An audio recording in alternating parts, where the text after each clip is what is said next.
Hello दोस्तों, स्वागत है आपका अपने चैनल जी के विद बडवाल में। दोस्तों, ये क्लास आपकी हिस्ट्री की क्लास है और इस क्लास की जो टाइमिंग है डेली शाम को 6 बजे ये क्लास होती है। तो आज का जो हमारा टॉपिक है वो टॉपिक हमारा गुप्त काल। कौन सा? गुप्त काल आज का हमारा टॉपिक है। इसका हम पार्ट 1 आपको कराएंगे। पार्ट 1 के अंदर 30 क्वेश्चन हमने लिए हैं। इसका पार्ट 2 हम कल कराने वाले हैं, तो हमारे साथ जुड़े रहिएगा। तो चलिए क्लास को शुरू करते हैं। क्वेश्चन हमारा है, गुप्त वंश ने किस अवधि में शासन किया था? गुप्त वंश ने किस अवधि में शासन किया था? ये किया था 319 से 500 ईस्वी में। ऑप्शन नंबर ए हो जाएगा राइट आंसर। इस क्लास को आप एमटीएस के लिए ले सकते हैं, सीएचएसएल के लिए ले सकते हैं, और ग्रुप डी और एनटीपीसी जिसमें भी आपकी हिस्ट्री पूछी जाती है इस क्लास को ले सकते हैं। आपके लिए बहुत ही ज़्यादा बेनिफिशियल साबित होगी। चलिए सेशन को शेयर कर देंगे। क्वेश्चन अगला है, निम्नलिखित शासकों में से किस एक ने 4 अश्वमेधों का संपादन किया था? किसने किया था?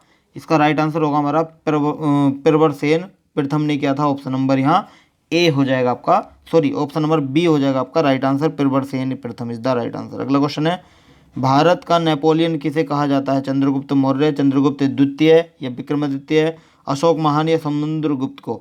देखिए, भारत का नेपोलियन कहा जाता है किसे? ये कहा जाता है समुद्रगुप्त को। किसको? समुद्रगुप्त को कहा जाता है। ऑप्शन नंबर यहाँ डी हो जाएगा आपका right answer. Samudragupta is the right answer.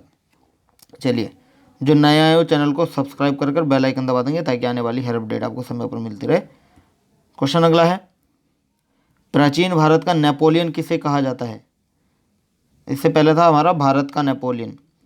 Bharat का नेपोलियन वो था हमारा समुद्रगुप्त। यहाँ है प्राचीन भारत का नेपोलियन किसे कहा जाता है? तो इसका राइट आंसर होगा हमारा समुद्रगुप्त। इसका राइट आंसर भी हमारा समुद्रगुप्त ही होगा। भारत का नेपोलियन भी समुद्रगुप्त कहलाता है और प्राचीन भारत का नेपोलियन भी समुद्रगुप्त ही है।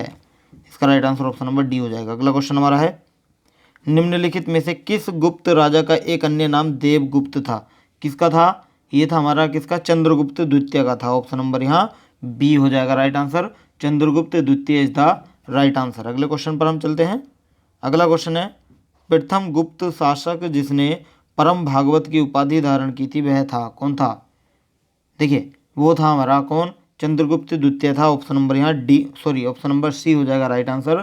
चंद्रगुप्त द्वितीय इज द राइट आंसर। अगला क्वेश्चन हमारा है, परम भागवत उपाधि धारण करने वाला प्रथम गुप्त शासक था? कौन था?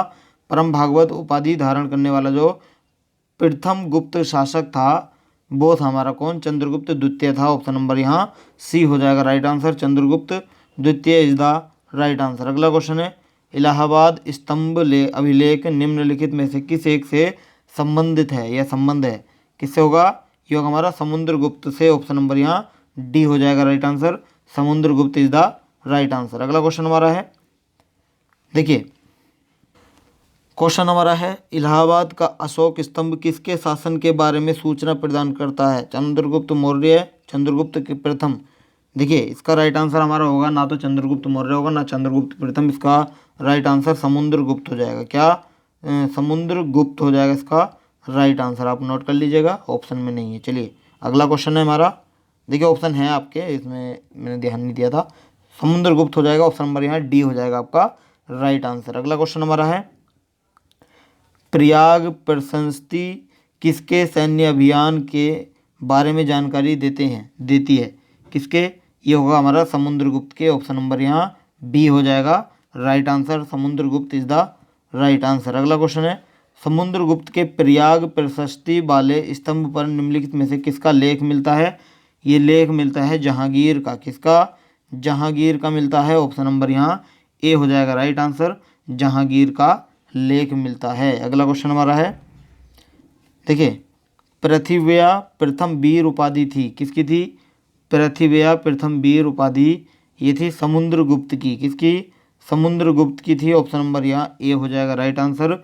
Samudragupta is the right answer. अगला क्वेश्चन हमारा है, दिल्ली की कुब्बत उल इस्लाम मस्जिद के प्रांगण में उन्नत प्रसिद्ध लौह स्तंभ किसकी स्मृति में? ये हो जाएगा आपका राइट आंसर। क्या? अशोक चंद्र।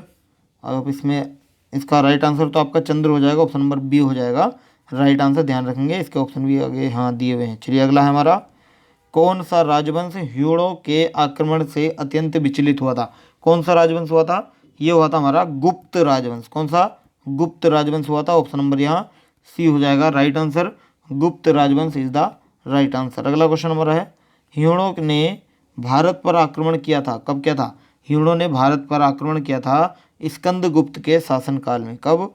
स्कंदगुप्त के शासनकाल में किया था। ऑप्शन नंबर सी हो जाएगा राइट आंसर, स्कंदगुप्त के शासनकाल में किया था। अगला क्वेश्चन है, निम्नलिखित में से किस गुप्त शासक ने ह्यूणों पर विजय प्राप्त की थी? किसने की थी? इसका राइट आंसर करेंगे सभी। ये की थी हमारा किसने? देखिए ये स्कंदगुप्त ने की थी। ऑप्शन नंबर यहाँ सी हो जाएगा right answer, option number C is the right answer. फिर अगले क्वेश्चन पर हम चलते हैं। अगला क्वेश्चन हमारा है, गुप्त सम्राट जिसने ह्यूणों को पराजित किया था वे कौन थे? वो थे हमारे कौन? वो थे स्कंदगुप्त। ऑप्शन नंबर यहाँ सी हो जाएगा राइट आंसर, स्कंदगुप्त थे, इसका राइट आंसर हो जाएगा स्कंदगुप्त। अगला क्वेश्चन हमारा है, इनमें से किस गुप्त शासक ने ह्यूणों को पराजित किया था? किसने किया था? ह्यूणों को पराजित किया था स्कंदगुप्त ने किया था। किसने? स्कंदगुप्त ने किया था। आपको ध्यान रखना है, स्कंदगुप्त आपका यहाँ राइट हो जाएगा, ऑप्शन नंबर डी आपका राइट आंसर हो जाएगा। अगला क्वेश्चन हमारा है, किस अभिलेख से ज्ञात होता है कि स्कंदगुप्त ने ह्यूणों को पराजित किया था?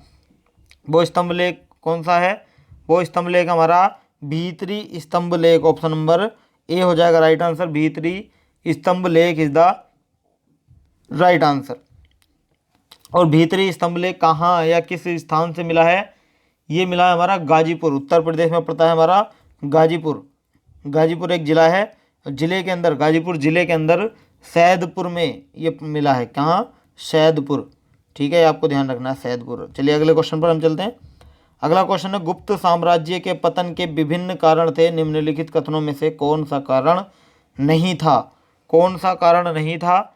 ये हो जाएगा हमारा अरब आक्रमण। अरब आक्रमण कारण नहीं था, ऑप्शन नंबर डी हो जाएगा राइट आंसर, अरब आक्रमण इज द राइट आंसर। अगला क्वेश्चन है, शक विजेता किसे जाना जाता है? शक विजेता जाना जाता है किसे? चंद्रगुप्त द्वितीय को जाना जाता है शक विजेता के नाम से, ऑप्शन नंबर सी हो जाएगा राइट आंसर। अगला हमारा क्वेश्चन है, रजत सिक्के जारी करने वाला प्रथम गुप्त शासक कौन था? रजत सिक्के जारी करने वाला प्रथम गुप्त शासक था कौन? चंद्रगुप्त द्वितीय, ऑप्शन नंबर यहाँ सी हो जाएगा राइट आंसर, चंद्रगुप्त द्वितीय इज द राइट आंसर। अगला क्वेश्चन है, ईसा की 3री शताब्दी में जबकि ह्यूण आक्रमण से रोमन साम्राज्य समाप्त हो गया था, भारतीय व्यापारी अधिकाधिक निर्भर हो गए थे। किस पर हो गए थे निर्भर? ये निर्भर हो गए थे दक्षिण पूर्व एशियाई व्यापार पर, ऑप्शन नंबर यहाँ सी हो जाएगा राइट आंसर, दक्षिण पूर्व एशियाई व्यापार इज द राइट आंसर। अगला क्वेश्चन हमारा है, देखिए गुप्त काल में उत्तर भारतीय व्यापार निम्नलिखित में से किस एक पतन से संचालित होता है? किससे होता है? ये होता है हमारा ताम्र लिपि से। किससे?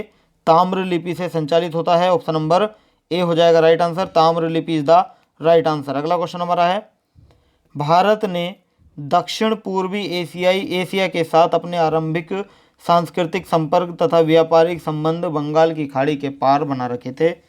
निम्नलिखित में से कौन सी बंगाल की खाड़ी के इस उत्कृष्ट आरंभिक समुद्री इतिहास की सबसे विश्वसनीय व्याख्या या व्याख्याएं हो सकती हैं?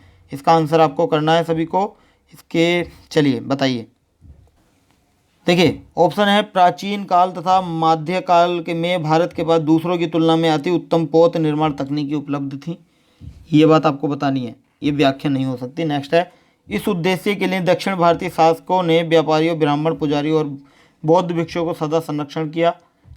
ये भी नहीं होगा। नेक्स्ट है, बंगाल की खाड़ी में चलने वाली मानसूनी हवाओं ने समुद्री यात्राओं को सुगम बना दिया।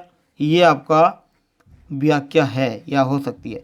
इससे अगला है, इस संबंध में ए और बी दोनों विश्वसनीय व्याख्याएं, ये गलत हो जाएगा। इसका राइट आंसर क्या हो जाएगा? ऑप्शन नंबर यहाँ सी हो जाएगा इसका राइट आंसर, ध्यान रखेंगे। चलिए अगले क्वेश्चन पर हम चलते हैं। अगला हमारा क्वेश्चन है, प्राचीन भारत में देश की अर्थव्यवस्था में अत्यंत महत्वपूर्ण भूमिका निभाने वाली श्रेणी संगठन के संदर्भ में निम्नलिखित में से कौन सा कथन सही है? चलिए ऑप्शन है, प्रत्येक श्रेणी राज्य के केंद्रीय प्राधिकरण के साथ पंजीकृत होती थी और प्रशासनिक स्तर पर राजा उनका प्रमुख होता था। क्या ये बात सही होगी या गलत होगी? ये बात आपकी गलत हो जाएगी। नेक्स्ट है, श्रेणी ही वेतन, काम करने के नियमों, मानकों और कीमतों को सुनिश्चित करती है। सही हो जाएगा। श्रेणी का अपने सदस्यों पर न्यायिक अधिकार होता है। ये भी सही हो जाएगा। दूसरा और तीसरा सही हो जाएगा, पहला गलत हो जाएगा। दूसरा तीसरा ऑप्शन नंबर यहाँ सी हो जाएगा राइट आंसर। अगला क्वेश्चन हमारा है, गुप्त काल में गुजरात, बंगाल, दक्कन तथा तमिल राष्ट्र में स्थित केंद्र किससे संबंधित थे? ये संबंधित किससे थे? ये संबंधित थे वस्त्र उत्पादन से। किससे? वस्त्र उत्पादन से थे। ऑप्शन नंबर यहाँ ए हो जाएगा राइट आंसर। वस्त्र उत्पादन इज द राइट आंसर। अगला क्वेश्चन हमारा है, गुप्त काल में उत्तर भारतीय व्यापार निम्नलिखित में से किस बंदरगाह में से संचालित होता था? किस बंदरगाह से संचालित होता था? ये संचालित होता था ताम्रलिपि से। किससे? ताम्रलिपि से संचालित होता था। ऑप्शन नंबर यहाँ डी हो जाएगा right answer. Tamralipi is the right answer.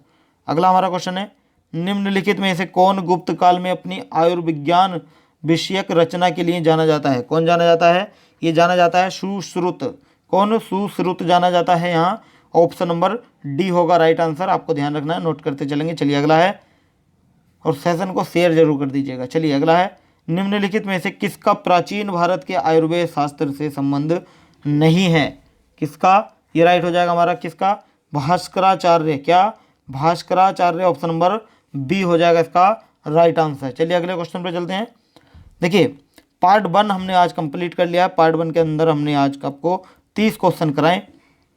Part 1 के अंदर हमने, एक सेकंड दीजिएगा, हाँ, पार्ट 1 के अंदर हमने आज को आपको 30 क्वेश्चन कराए। आपको बताना 30 में से कितने क्वेश्चन सही हुए हैं।